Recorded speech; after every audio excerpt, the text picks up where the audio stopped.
Let's see how we can use the combination formula for minus 7 with the help of some examples. 42 minus 7. Now 7 cannot be subtracted directly. Let's think of the big friend formula for subtracting 7. It's minus 10 plus 3. We can subtract 10, but we cannot add 3. Now this means that we cannot use the big friend formula for subtracting 7 here. Now the number that we need to subtract is 7, which is greater than 5. So we will seek help from the combination formulas. Hence we will do minus 10 plus 5 minus 2. Answer is 35. 86 minus 6 minus 7. Now think in a sequence. We cannot subtract 7 directly. So let's think of the big friend formula for subtracting 7, which is minus 10 plus 3. So we can do that. Minus 7 again. We cannot subtract 7 directly.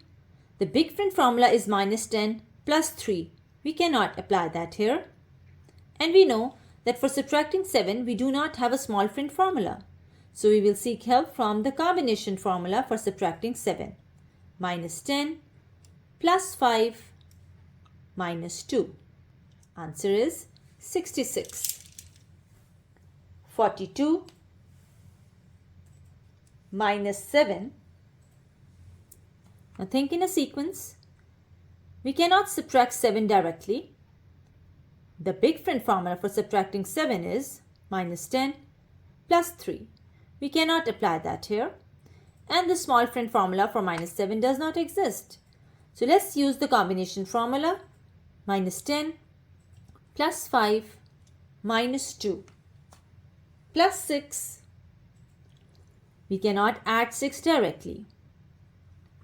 So think of the big friend formula for adding 6, which is plus 10 minus 4. We cannot use that formula. So let's use the combination formula for adding 6 plus 10 minus 5 plus 1 plus 8. Now 8 can be added directly. Answer is 49.